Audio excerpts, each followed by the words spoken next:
आज हम लोग बात करने वाले हैं अपने सॉइल के तीसरे नंबर के बारे में, यानी कि सॉइल के तीसरे टाइप के बारे में, जिसका नाम है रेड एंड येलो सॉइल। देखिए बहुत सारे बच्चे को ना कंफ्यूजन होता है कि सर यहाँ पे तो दो सॉइल के बारे में, रेड सॉइल और येलो सॉइल के बारे में। नहीं, ये दो नहीं है, वो एक ही है।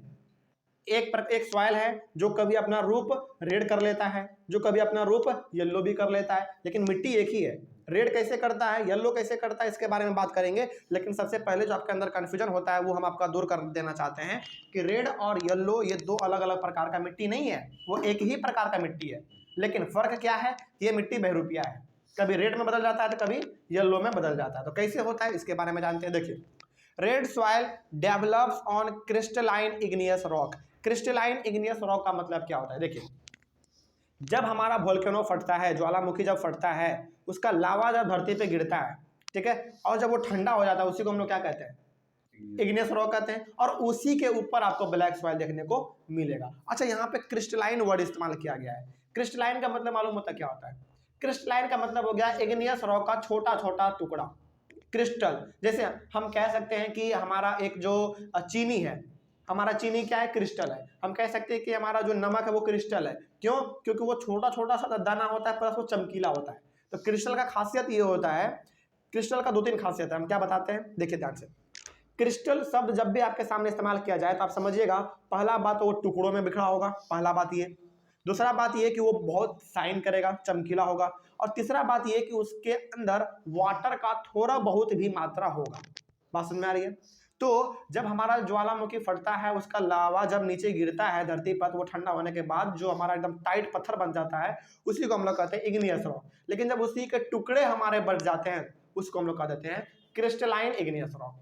सिंपल सी बात, ठीक है। और उसी के ऊपर जो आपको मिट्टी देखने को मिलेगा, उसी मिट्टी को हम लोग कहते हैं, मतलब आप कह सकते हैं कि रेड सॉइल है वो, ठीक है। वहीं पे रेड सॉइल आपको देखने को मिलेगा और वहीं पे बनता भी है रेड सॉइल। उसके बाद also red soil develops in areas of low rainfall in the eastern and southern parts of the Deccan plateau. दूसरा बात, रेड सॉइल और कहां पे डेवलप होता है। रेड सॉइल डेवलप और वहां पे होगा जहां पे कि बरसात थोड़ा बहुत कम होता है। कम कहां पे बरसात होता है, eastern and southern part of the Deccan plateau, मतलब कि भारत के ईस्ट वाले साइड में और भारत के साउथ वाले साइड में बरसात थोड़ा बहुत कम होता है, ठीक है। लेकिन अब ऐसा नहीं समझ लेना है कि ईस्ट साइड में पूरे जगह पे बरसात कम होता है, नहीं। कुछ जगहों पर ईस्ट में और साउथ में कुछ ऐसे जगह हैं जहां पे बरसात थोड़ा बहुत कम होता है, तो वहां पे आपको रेड सॉइल देखने को मिल जाएगा। बात समझ में आ रही है। तो अब यदि आपसे पूछ दे कि रेड सॉइल कहां कहां पे डेवलप हो सकता है, तो आप पहला बताएंगे क्रिस्टलाइन इग्नियस रॉक के ऊपर, पहला ये। दूसरा कहां पे, भारत के ईस्ट और साउथ वाले जगहों पर जहां पे कि बरसात कम होता है, इन दो जगहों पर हमारा रेड सॉइल डेवलप हो जाता है। ईस्ट और south Deccan plateau. Deccan plateau का मतलब वही हो गया, ईस्ट वाला साइड और साउथ वाला साइड के वैसे हिस्से जहां पे कि हमारा बरसात कम होता है, ठीक है। और दक्कन प्लेट्यू का सीधा सा मतलब आप समझिए जहां पे कि थोड़ा बहुत पहाड़ी इलाका होता है ना। क्योंकि देखो भाई, क्रिस्टलाइन इग्नियस रॉक है तो वो पहाड़ के बगल में ही तो होता है वो, यानी कि जहां बड़ा बड़ा आपको चट्टान दिख रहा है, मतलब वो छोटा सा पहाड़ी तो है ना। तो वही हो गया इसका मतलब। आगे बढ़ते हैं फिर।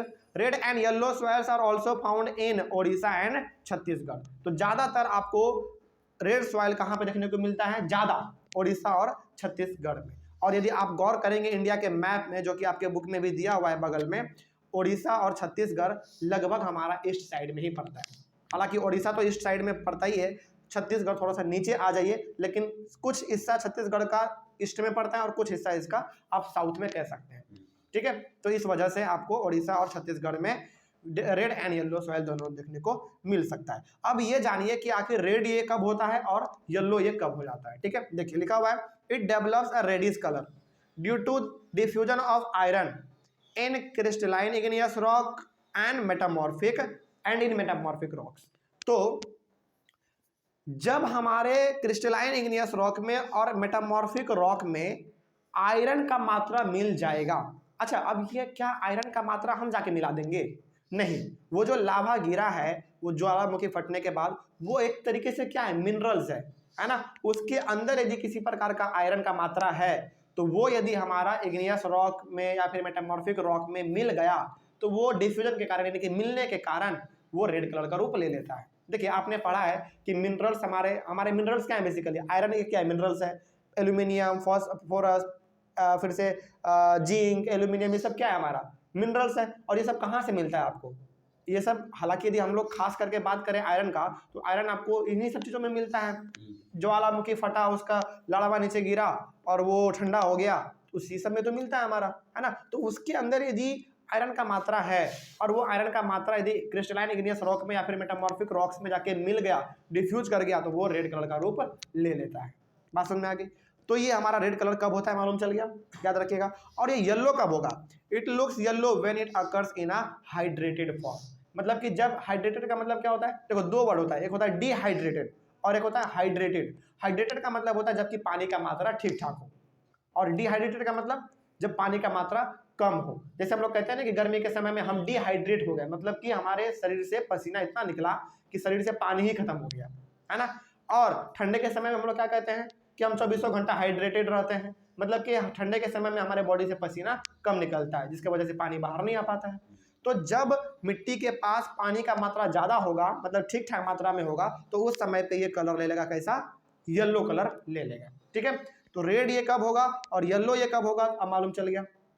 तो मिट्टी एक ही है, लेकिन ये बार बार अपना रूप चेंज करते रहता है, इसलिए टॉपिक का नाम ही डाल दिया गया एनसीईआरटी में रेड एंड येलो सॉइल। तो ये दोनों अलग अलग नहीं है, एक ही मिट्टी है, बस ये अपना रूप और कलर मतलब चेंज करते रहता है, बस और कुछ नहीं है इसमें। तो ये हमारा पूरी तरीके से हो गया रेड एंड येलो सॉइल के बारे में। उसके बाद हम लोग पढ़ेंगे लेटराइट सॉइल के बारे में। ठीक है, चलिए, थैंक यू वेरी मच।